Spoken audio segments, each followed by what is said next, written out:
Sur la montagne de Sion, le Seigneur de l'univers offrira à tous les peuples un banquet de viande grasse arrosée de vin fin, de viande tendre et grasse, de vin fin bien décanté. C'est là qu'il supprimera le voile de deuil que portaient les populations, la couverture de tristesse étendue sur tous les pays. Il supprimera la mort pour toujours. Le Seigneur Dieu essuiera les larmes sur tous les visages. Dans l'ensemble du pays, il enlèvera l'affront que son peuple a subi. Voilà ce qu'a promis le Seigneur. Amen. Voilà, il y a quelques semaines, vous avez reçu un magnifique carton d'invitation à participer à un mariage. C'est magnifique, non? Vous vous réjouissez. Et au moment où vous recevez le carton, qu'est-ce que vous faites? En général, quand vous recevez un carton d'invitation à un mariage, vous faites quoi? Vous l'agendez. Ça, c'est déjà la première chose. Hein? On ne va pas manquer le mariage, ça c'est sûr. Et ensuite, vous faites quoi? Vous?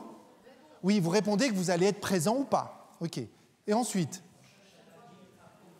Vous allez chercher l'habit approprié, d'accord? Et encore? Vous vous réjouissez? Bon, d'accord.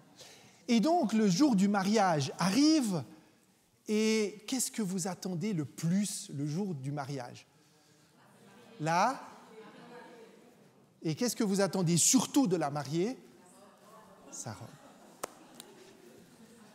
Nous, les hommes, on ne compte pas grand-chose. Nous, on arrive en premier, mais c'est la reine de la journée qui va débarquer. Et qu'est-ce qu'on fait? La première chose qu'on va regarder à un mariage, c'est qu'on va regarder le visage de la mariée. Non, c'est pas vrai? Alors ce matin, mes amis, c'est pour ça qu'on a découvert la table, parce qu'on a découvert le visage de la mariée. Il n'y a rien de pire que de participer à un mariage et de ne pas voir le visage de la mariée parce qu'elle est sous le voile. Vrai ou pas? Eh bien pour moi, aujourd'hui, mes amis, c'est la même chose pour ce repas de Sainte Seine. Faire une prédication de repas de Sainte Seine et de parler d'un mariage sans voir le visage de la mariée, pour moi, ça ne marche pas. Alors, mes amis, ce matin, oui, vous l'aurez compris, je vais parler de ce repas qui est préparé ici. Et il va y avoir la fête, donc on est un jour de fête. Alors j'espère que vous vous réjouissez. Est-ce que vous êtes content d'être un jour de fête? Amen, voilà. Alors, marquez-le un peu. Vous vous êtes préparés, et j'espère que durant cette semaine, vous avez pu aussi vous préparer à cette rencontre. Et voilà que nous sommes invités à ce repas. Et si vous regardez autour de vous, parce que c'est le moment de la collation, alors imaginez-le, et il y a forcément des gens que vous ne connaissez pas. Et dans ces gens que vous ne connaissez pas, il y a le temps des photos. Et il y a le temps où on va prendre des photos avec le marié, la mariée, c'est la famille du marié, la famille de la mariée, les amis, les collègues, etc. Et alors, à un moment donné, vous regardez l'album de photos, quelques mois après, vous avez pris un super photographe, et là, vous êtes étonné de quelque chose. Il y a un gars sur la photo que personne ne connaît. Alors évidemment, vous allez poser la question à vos amis, vous allez essayer de voir vos collègues, vous allez essayer de voir, est-ce que ce n'est pas le petit cousin de l'oncle Alfred qu'on n'a pas vu depuis 30 ans? Non, ce n'est pas le petit cousin. Et donc, il va s'avérer que ce gars qui était là, personne ne le connaît. Mais il était là. Vous avez déjà entendu, et c'est une histoire à demi vraie, vous avez déjà entendu ces gens qui s'invitent à des mariages que personne ne connaît, mais ils sont sur toutes les photos. Vous avez déjà entendu ça? Eh bien, c'est un peu de ça dont on va parler ce matin, de l'intrus. Parce que forcément, que quand il y a une fête, il y a toujours quelqu'un qui a besoin de venir gâcher un peu la fête. Mais on ne va pas se laisser gâcher la fête pour autant. C'est un jour de fête, mes amis. La table qui est devant nous, elle marque quoi? Elle a été soignée, elle a été préparée, elle a été réfléchie. Et moi, j'y vois, et j'aimerais vous inviter à y voir ce matin l'abondance que le Seigneur nous présente. Cette abondance à laquelle il nous invite aujourd'hui à prendre part. Alors, pour parler d'abondance, il y a deux textes qu'on peut évoquer ce matin. Le premier, je le ferai excessivement rapidement. C'est un texte que l'on trouve dans l'évangile de Marc, au chapitre 8. Pas besoin de le prendre. Ce texte, vous le connaissez, c'est la multiplication des pains pour les 4000 hommes. À un moment donné, Jésus va faire 2 miracles. Il va en faire un au chapitre 8 et il va en faire un tout petit peu avant. Et il va multiplier le pain. Il va multiplier aussi ce qu'il va donner à ceux qui sont présents. Et à un moment donné, au chapitre 8, au verset 19, Jésus va dire « Quand j'ai rompu les 5 pains pour les 5000 hommes, combien de paniers pleins de morceaux avez-vous emportés ?» Et les disciples répondent « Combien » 12. 12, lui répondirent-ils. « Et quand j'ai rompu les 7 pains pour les 4000 hommes » Je rappelle que 4000 hommes, c'est sans les femmes et sans les enfants. « Combien de corbeilles pleines de morceaux avez-vous emportés ?» Et les disciples disent 7. Et là, Jésus leur dit, ne comprenez-vous pas encore? Alors, c'est vrai qu'on peut interpréter ce texte de 41 000 façons différentes. Alors, on voit le 12, on voit le 7, il y a la symbolique des chiffres. Mais si on y voyait tout simplement, mes amis, le symbole de l'abondance de Dieu. Si on voyait tout simplement dans ce 7 et ce 12 que finalement, le 12, c'est la plénitude des tribus d'Israël, on ne peut pas faire mieux. Le 7, c'est le chiffre parfait, c'est la présence de Dieu. Comment est-ce que, à travers ce 12 et ce 7, eh bien, nous pouvons imaginer que ne pas voir l'abondance de Dieu. L'abondance de Dieu qui se manifeste à travers une multiplication tellement grande, c'est des paniers qui restent. C'est les paniers qu'un roi a préparés pour ses convives. Et l'invitation que je vous fais ce matin, c'est à prendre le texte que l'on trouve dans Matthieu 22 et prendre cette histoire un peu bizarroïde du festin, donc la parabole du festin des noces. Alors cette histoire, elle est très spéciale parce que quand on la lit comme ça, eh bien, il y a quand même pas mal d'éléments qui nous perturbent. L'histoire commence, c'est Jésus qui parle et qui présente la parabole en leur disant « Le royaume des cieux est semblable à… » Donc Jésus, il place tout de suite la barre très haute. Voilà que Jésus nous raconte l'histoire d'un roi qui a préparé les noces de son fils, qui envoie des serviteurs appeler ceux qui étaient invités, c'est-à-dire en gros vous et moi, puisqu'on avait reçu le carton d'invitation, évidemment, nous aurions dû nous préparer, nous aurions dû nous réjouir. Et le texte nous dit quoi ici? C'est que ceux qui étaient invités n'ont pas voulu venir. Alors, évidemment, le roi dit, mais tout est prêt. Alors il faut aller faire un deuxième appel. Et donc il dit à ses serviteurs, dites aux convives, voici j'ai préparé mon festin, mes bœufs et mes bêtes grasses sont tués, tout est prêt, venez aux noces. Donc la première fois, l'invitation était lancée, le carton a bien été envoyé, personne n'est venu. La deuxième fois, comme personne ne vient, eh bien, alors que toute la table est prête, que le festin des noces est prêt, que le marié est prêt, eh bien, à ce moment-là, une deuxième invitation est lancée en disant qu'il y a abondance et que l'abondance est prête et qu'il n'y a qu'à venir. Mais alors, le texte nous dit, et là, nous, on se serait réjouis à venir. Enfin, je ne sais pas, quand on est invité à un mariage, bon, je sais qu'il y a des gens qui n'aiment pas les mariages, hein. Bon, ça c'est autre chose. Mais quand on est invité à un mariage, qu'est-ce qu'on fait? On se réjouit, on y va, on se prépare, comme on l'a dit avant. Et là, eux ne se préparent pas et ne viennent pas. Alors, sans s'inquiéter, nous dit le texte, ils s'en allèrent l'un à son champ, l'autre à son trafic, les autres se saisirent des serviteurs, les outragèrent et les tuèrent. Alors bon, là, c'est quand même un peu extrême quand même. Alors non seulement ils ne viennent pas, mais en plus de ça, ils sont agressifs. Pas génial, hein, la noce là. Hein. Alors le roi dit à ses serviteurs, les noces sont prêtes, mais les conviés n'en étaient pas dignes. Allez donc dans les carrefours et dans les rues et appelez tous ceux que vous trouverez. Et à ce moment-là, le texte nous dit que les serviteurs vont là où sur les chemins, rassemblent tous, bons et méchants, vous connaissez l'histoire, et là, ils arrivent, et l'histoire nous raconte que on aperçoit un homme, le roi aperçoit un homme, et il lui dit, mais mon ami, comment es-tu entré ici sans avoir un habit de noces? Alors le roi dit au serviteur, liez-le, mettez-le à l'extérieur, et il y aura beaucoup d'appelés, mais peu d'élus. Voilà que cette histoire nous interpelle quand même. Alors le banquet, mes amis, invité à un banquet. Vous avez déjà préparé, pour celles et ceux qui se sont mariés ou vous avez fait un autre type de cérémonie, un banquet, ça ne s'improvise pas. C'est un moment privilégié. Et l'invitation, mes amis, ne se refuse pas. Sauf si vous avez un argument majeur. En tout cas, du temps de Jésus, un banquet ne se refusait pas. On était invité à venir et on se préparait pour venir. Et il y avait aussi une coutume qui faisait que le maître de maison accueillait, on rafraîchissait de l'eau les invités, et il y avait une coutume, parfois un peu moins fréquente, qui consistait à revêtir les invités d'un habit de noces. Donc le repas ici occupe une place essentielle dans la culture de Jésus.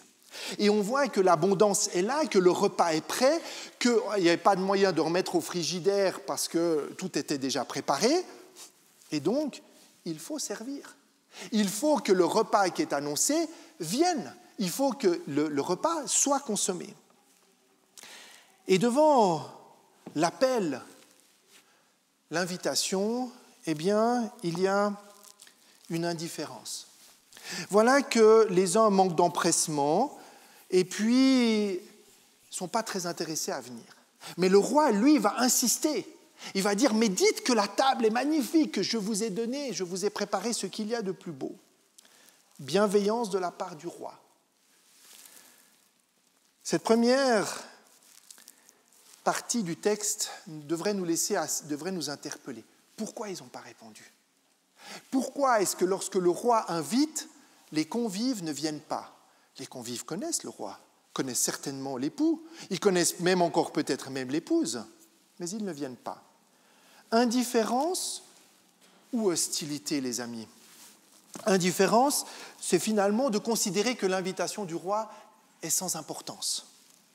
Et hostilité parce que finalement, non seulement j'en suis indifférent, mais je vais faire exprès de ne pas venir.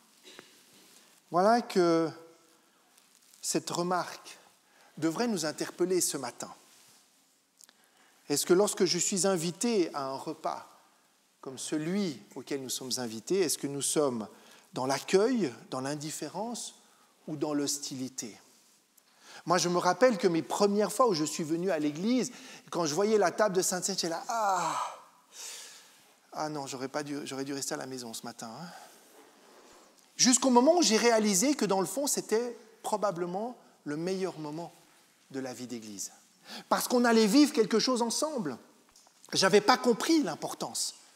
Donc, je n'étais pas dans l'indifférence ni dans l'hostilité, j'étais dans la peur. Là aussi, il y a peut-être certaines et certains d'entre nous ce matin qui se demandent pourquoi ils sont là et à quoi on est en train de vivre. Et finalement, c'est peut-être une peur de ne pas comprendre. Bien, mes amis, on a une fête. On partage un repas de noces. Et cet empressement, ou ce manque d'empressement, eh bien, va insulter l'honneur du roi. Il va insulter l'invitation du roi. Le roi est irrité, il va, de manière assez catégorique ici, avoir une attitude hostile envers ceux qui n'ont pas répondu à ces 2, voire 3 invitations. On peut comprendre ce roi. J'invite et ils ne viennent pas. C'est quand même assez incroyable. Et la suite, il dit, puisque moi, la table est prête, je ne peux pas repousser ces noces. Il ne s'agit pas de dire, écoutez, on fera la noce dans 3 ans. La table est prête, venez. Alors ceux que j'ai invités ne s'en sont pas sentis dignes, eh bien moi, je vais inviter les autres, tous les autres. Et les serviteurs vont aller dans la rue, dans les carrefours, au croisement des chemins, et vous allez prendre tout ce qui vient. Ce qui est assez magnifique ici, c'est que cette ouverture aux noces, elle paraît tellement improbable. Imaginez le repas de noces du vôtre ou de celui que vous connaissez et que personne ne vient et à ce moment-là, on va chercher les gens à l'extérieur. Ces gens n'ont pas été préparés, mais ils ont accepté l'invitation. Vous avez remarqué que ceux-ci, dans le texte, ils viennent. Tous les misérables, tous les reclus, tous les refusés, tous les laissés pour compte, eux, ils viennent. Et donc la noce rencontre un succès magnifique. Parce que là, les gens sont là. Alors certainement, ils ne s'étaient pas préparés, et donc, pour mieux les préparer, qu'est-ce que le roi a fait? Pour être sûr qu'ils puissent entrer dans la dynamique de la noce, qu'a fait le roi? Il a fait quoi? Il a remis un vêtement à tous les invités qui étaient là. Parce que vous pouvez bien vous imaginer qu'ils n'étaient pas forcément prêts pour participer à ce repas et à cette fête. Donc le roi, et le texte nous laisse entendre de cette manière, le roi a revêtu tous les convives qui étaient invités. Parce que le texte, ici dans Matthieu 22, c'est une petite subtilité. On ne dit pas qu'il n'avait pas été, il n'est pas revêtu, c'est qu'il n'avait pas été revêtu. Ce n'est pas qu'il ne s'est pas revêtu, c'est qu'il n'a pas été revêtu. Le texte ici est très clair. C'est que quelqu'un a revêtu cet homme. Alors cet homme, c'est qui? Il est arrivé là, il s'est dit, bon, moi, je n'ai pas besoin de l'habit de noces, moi, je me trouve très bien comme ça, et dans le fond, moi, je vais venir ici, et je n'ai pas besoin de respecter un tout petit peu le protocole, et je n'ai pas besoin de m'habiller de manière différente pour participer à cette noce. Voilà que cet homme, malheureusement, qui ne s'était pas suffisamment préparé, le texte nous dit qu'il a été lié et jeté à l'extérieur. C'est un peu manu militari, ça. Hein? Et le texte, dans cette première lecture, nous invite à voir une histoire, une parabole. Et je pense que Jésus, et je pense que ce matin, vous êtes tous à un moment donné à vous rappeler à un moment donné d'une fête, d'un anniversaire, d'un mariage. Et peut-être que vous avez vu des intrus venir qui n'avaient pas leur place. Je ne vous parle pas de l'oncle Alfred que personne ne veut. Vous savez, cet oncle acariâtre que personne n'a envie d'inviter, mais qui est quand même là. Non, mais je vous parle de celui qui n'a pas sa place. Qui n'a pas sa place parce que non seulement il n'a pas revêtu l'habit, mais que probablement encore, il n'a aucun lien avec la fête qui se passe. Il est complètement déconnecté. Si on prend un tout petit peu de hauteur par rapport à ce texte ce matin, parce qu'on sait bien que quand Jésus nous parle de cette histoire, ce n'est pas simplement pour nous raconter une banale histoire de mariage, si vous me passez l'expression. La parabole commence par ces mots. Le royaume des cieux est semblable à. Voilà que Jésus, partant d'une histoire de fête humaine, est en train de nous dire ce qui va se passer là-haut. Le royaume. Alors dans ce royaume, il y a un roi, il y a un fils. La mariée, vous avez remarqué, on n'en parle pas. Mais il y a des invités. Alors le roi, on peut bien supposer que c'est Dieu lui-même. Le fils, c'est qui? C'est Jésus. Hein? C'est lui-même se parle parce que le roi a un fils. Si Dieu est le roi, le fils est Jésus. Et alors, on ne met pas d'accent sur la mariée. Par contre, on met un accent sur les serviteurs et sur les invités. Alors, les serviteurs, on pourrait rapidement dire, c'est qui les serviteurs dans la parabole? Qui pourraient être les serviteurs? Qui vont chercher ceux qui sont invités à la noce? Les disciples, probablement. Et puis, les invités, c'est qui? C'est nous. C'est un peu timidement nous, ça. Hein?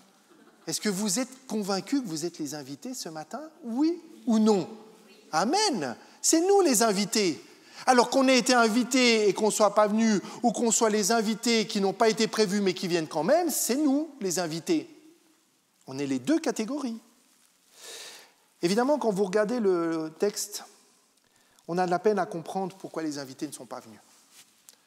Le festin a l'air magnifique. Je ne sais pas si ça vous fait saliver, mais mes bœufs et mes bêtes grasses sont tués, tout est prêt. Alors, il faut savoir que pour nous qui sommes plutôt végétariens, ça fait un peu bizarre. Mais enfin, imaginons quand même les bêtes grasses. C'est ce que le Seigneur veut. Il veut nous donner l'image des bêtes grasses, qu'il a donné ce qu'il a de meilleur. D'ailleurs, tout est prêt. Le mariage est prêt. Et Ésaïe nous dit au chapitre 55, il nous dit, venez tous, vous tous qui avez faim, qui avez soif, venez aux eaux. même celui qui n'a pas d'argent. Venez acheter et manger. Venez acheter du vin et du lait, sans argent, sans rien payer. Écoutez-moi donc, et vous mangerez ce qui est bon, et votre âme se délectera de mets succulents. Alors quand on dit que la parole de Dieu, elle n'est pas suffisamment suggestive, alors relisez ces passages-là. Ce n'est pas métaphorique, hein. Il y a de la métaphore, mais il y a une magnifique image de réalité. Un autre texte du psaume 34 qui dit « Sentez et voyez combien l'Éternel est bon. » Sentez. Déjà, ça ne vous a jamais frappé? Pourquoi sentir? Comment est-ce que je peux sentir que l'Éternel est bon? Vous le sentez, vous, que l'Éternel est bon? Par le parfum que vous avez mis ce matin, ou est-ce que vous le sentez pourquoi? Par les mets succulents qu'il a préparés pour nous. C'est comme ça qu'on sent que l'Éternel nous aime. Alors évidemment, on pourrait commencer à décrire qui sont les invités qui ne répondent pas. Alors les spécialistes diront que ce sont les Juifs qui n'ont pas entendu le message de Jésus. Et pourtant, ils avaient reçu l'appel. Ils ont été informés par les prophètes, par Jean-Baptiste. On le disait encore ce matin dans le temps de partage, mais on ne comprend pas pourquoi ils n'ont pas compris. Pourquoi ils ne sont pas venus? Pourquoi ils n'ont pas vu la symbolique du Christ? Ok, mais on peut aussi imaginer que les invités qui ne sont pas venus, c'est peut-être ceux pour lesquels la religion, finalement, ce n'est pas si important que ça. Finalement, c'est ceux qui vaquent à leurs occupations, qui pensent que la religion, c'est quelque chose d'intéressant, mais pour les autres, que j'y vais de temps en temps, que je regarde ça de très loin, donc finalement, je fais partie des indifférents. Et donc, au moment où je reçois l'invitation, eh bien, forcément que cette invitation, elle va me laisser un tout petit peu indifférent. Mais alors, qu'est-ce qui a fait la différence dans ce texte? Parce que ceux qui sont invités, le texte nous fait bien comprendre qu'ils sont de tous les croisements, de tous les chemins. Alors nous, ça nous pose un problème, parce que nous, on dit, voilà, Seigneur, dans la vie éternelle, il y aura ceux qui auront tout compris, les doctrines fondamentales, qui auront une connaissance parfaite de la parole de Dieu, qui auront vécu le baptême, qui auront rendu leur dîme. Mettez toute la liste que vous voulez. Mais dans ce royaume, il y a qui? Tous ceux qui n'avaient pas prévu de venir. Alors nous, ça nous dérange, hein, parce que franchement, il y a la catégorie première classe, puis après, il y a la deuxième et troisième classe. Nous, on fait partie de la première classe, non? Ben, visiblement pas. Dans ce texte, il n'y a pas de première classe, parce que les premières classes, ils ne sont pas venus, donc il n'y a que des deuxième, troisième et quatrième classes. Et tous ceux-là, ils sont dans le royaume. Et tous ceux-là, ce sont les nations, mes amis. C'est tous ceux qui sont appelés ensuite à venir et qui répondent favorablement.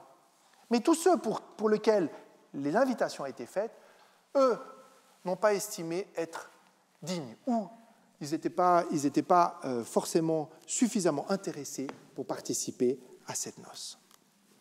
Mais alors, qu'est-ce qui va faire la différence? Qu'est-ce qui fait la différence dans ce texte? Parce que si tout le monde peut venir, alors à ce moment-là, c'est open bar, c'est génial. Il y a quand même une petite condition. Alors on n'aime pas les conditions, hein. Dieu est amour. Mais quand vous regardez le texte, est-ce que Dieu est amour ici? Le roi, il est rude, hein, quand même, hein. Il dit d'aller sur les chemins, que ceux qui ne sont pas venus, il leur a fait leur fête, hein, à sa manière à lui. Et puis celui qui n'avait pas mis l'habit de noces, il a été lié et jeté dehors. Alors il y a quand même une petite condition, les amis. C'est que je ne peux pas juste rentrer dans le royaume des cieux et simplement venir ici en me disant « mais qu'est-ce que je fais là ?» Je ne peux pas simplement aller au royaume des cieux en disant « et si j'essayais ?» Je ne peux pas venir au royaume des cieux en me disant « ah il y a une fête, j'entre, il y a de la lumière, il y a à manger, ça va être sympathique. » Il y a une condition qu'il faut faire. C'est que si je suis invité, et si tout le monde est invité, mes amis, sans exception aucune, tout le monde, le texte nous dit qu'il y a ce fameux habit de noces que je dois revêtir. Alors c'est quoi cet habit de noces? C'est quoi cet habit? Oui, c'est la reconnaissance, oui. Ça pourrait aussi être finalement le fait que j'honore l'invitation qui m'est faite. L'habit, mes amis, dans la parole de Dieu, représente la justice de Dieu. Représente ce qui est juste, représente finalement ce que Jésus a fait pour moi. Si je ne vais pas à ce mariage et que je ne connais pas un tout petit peu le marié, qu'est-ce que je vais bien pouvoir faire là en haut pour une noce éternelle? Ça va être long, hein? C'est long d'être un imposteur, hein?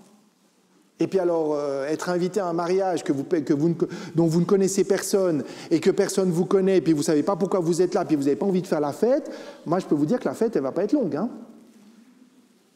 Ben, mes amis, c'est ça, le repas des noces. C'est aussi accepter que finalement, du peu que je connais le marié, mais du peu et peut-être de l'essentiel que je connais de lui, je suis d'accord d'accepter ce qu'il a fait pour moi. Et ce matin, mes amis, on est tous invités. Quel que soit notre parcours spirituel, quel que soit notre degré de connaissance théologique, que je sois débutant ou pas, si je suis là ce matin, c'est parce que je connais un peu de ce Jésus. Je connais un peu ce marié et j'ai envie, vous serez d'accord avec moi, de prendre part à ce repas de noces. Oui ou non? C'est timide, hein? Mais c'est déjà pas mal. Voilà que cet habit de noces était remis par le roi lui-même. Donc c'est Dieu qui nous le donne, cet habit, mes amis. Ce n'est pas moi qui peux aller me chercher un habit et puis estimer que ma propre justice, ma connaissance va me suffire à participer au festin des noces. Je dois accepter que quelque chose soit changé ou commence à changer dans ma vie, que quelque chose de ce Jésus-Christ touche mon cœur pour que je sois d'accord au moins de mettre cet habit. Lui fera le reste. C'est lui qui me le donne. Cet habit symbolise la transformation, le début en tout cas. Cet habit signifie que je suis prêt, Seigneur, à marcher avec toi. Cet habit signifie que je ne suis pas parfait, que je viens de la rue, que je n'ai pas encore fait toutes les études bibliques, que je ne suis peut-être même pas encore baptisé, mais je suis prêt à venir à ce festin. Alors évidemment, il y aura toujours, comme dans ce festin, il y aura toujours un invité qui sera là en intrus, qui aura fait semblant de... qui se sera peut-être dit, voilà une opportunité. Et puis peut-être si j'avais envie d'être sauvé, oui, ça pourrait être intéressant de vivre une éternité. C'est long l'éternité quand on n'a pas envie de partager ça avec celui qu'on aime, non?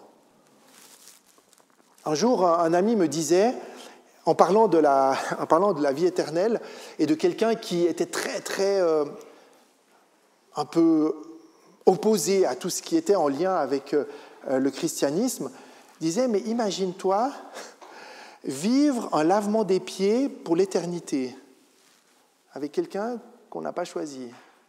C'est long, hein? C'est long d'être à une table de noces et de ne pas connaître le gars qui est au bout de la table. C'est qui? Je ne connais pas. Voilà, mes amis, ce matin, on est appelés. Et lorsque le Christ dit « il y a beaucoup d'appelés et peu d'élus », il y a beaucoup d'appelés. Et ça, c'est notre mission de les appeler. C'est notre mission d'en parler. Mais le choix personnel de celui qui accepte d'endosser, ce n'est pas nous qui pouvons le faire, c'est celui qui va accepter l'invitation. Ça, c'est notre part, à nous d'accepter. Et celui qu'on va prendre de la rue, s'il ne prend pas l'habit, il peut essayer d'entrer. Mais le roi va lui dire, mais mon ami, qu'est-ce que tu fais là? T'es sûr que tu as envie de rester? T'es sûr que tu as envie de partager ça pour le reste de l'éternité?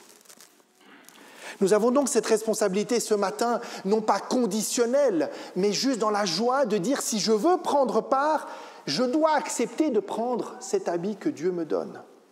Parce que ce Dieu qui est juste va faire que sa justice va vivre en moi. Alors quelle est notre place, mes amis, ce matin en tant qu'invités? Est-ce que j'arrive à m'émerveiller de cette table? Est-ce que j'arrive à m'émerveiller de ce repas de noces auquel je suis invité? En préfiguration aujourd'hui, mais de cette image éternelle. Est-ce que vous vous réjouissez de manger à la table du Christ un jour dans l'éternité? Oui ou non? Amen. Moi, je m'en réjouis, je peux vous dire. Surtout s'il y a du bœuf gras. Enfin, bon, ça, c'est autre chose. Donc, cette table, elle est magnifique.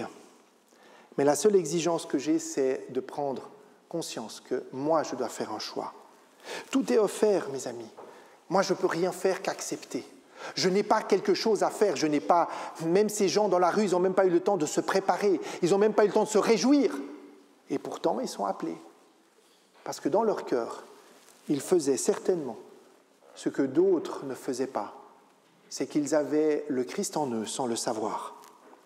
Et c'est à nous aussi, par notre témoignage, de révéler que ce qu'ils vivent dans le cœur, c'est la rencontre avec le Christ, sauf qu'ils ne connaissent pas encore le marié. Et si on leur présentait le marié? Et si on leur présentait le marié? Alors oui, aujourd'hui, nous allons célébrer cette Pâque, ce sacrifice que Jésus a fait. Alors on voit toujours le sacrifice, oui, parce que Jésus a fait quelque chose de tellement dur, mais il l'a fait pour moi et il l'a fait par amour. Et aujourd'hui, que la croix est vide, que la croix est toujours présente, mais que la croix est vide, il m'invite à me réjouir. À me réjouir avec lui, parce que ce qu'on vit aujourd'hui, c'est un souvenir du passé qui nous projette sur l'avenir. C'est le Christ qui nous invite. Il nous invite à un festin. Et j'ai envie de relire ce texte d'Ésaïe que Alain nous a lu ce matin. Parce que ce repas de Sainte-Seine peut aussi être lu comme ça.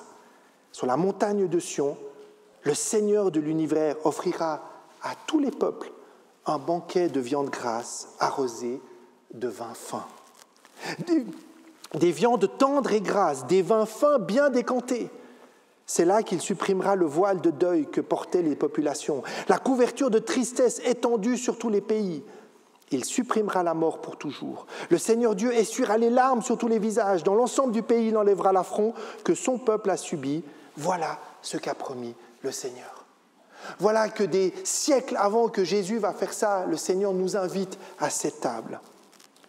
Et je vous invite ce matin à accepter cette robe, cet habit de noces que le Père nous tend.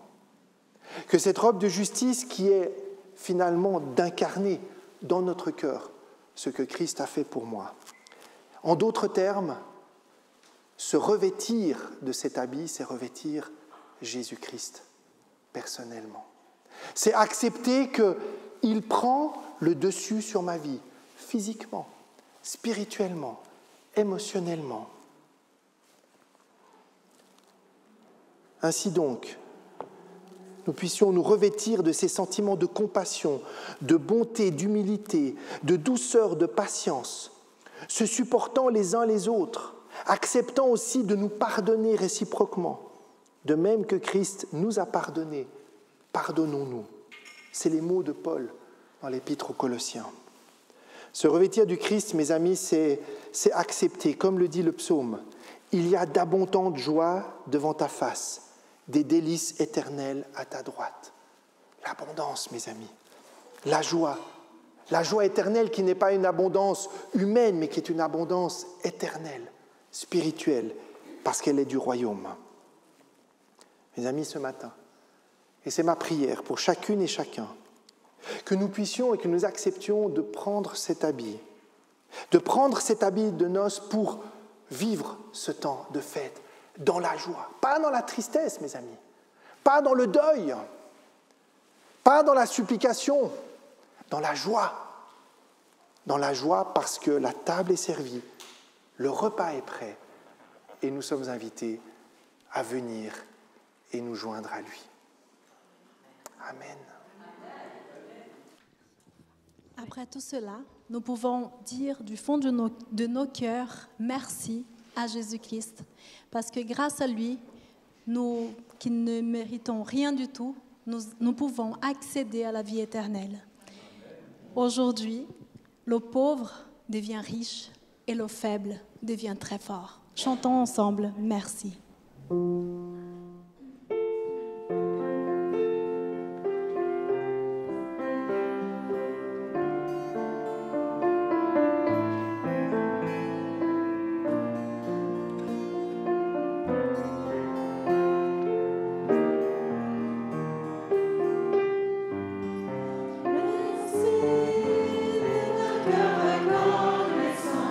Merci, ô Seigneur, toi,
Oui, mes amis, ce matin, j'espère que nous avons le cœur en joie.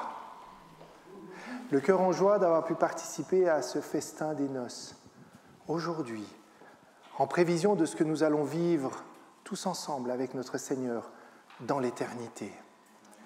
Nous sommes forts et nous sommes riches ce matin, mes amis.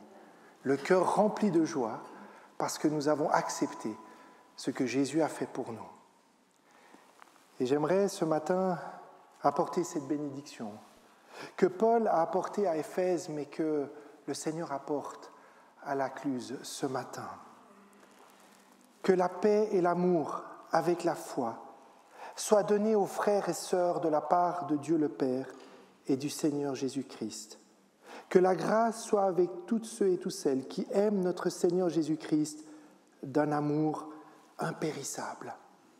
Amen. Amen. Bon sabbat dans la joie de notre Seigneur.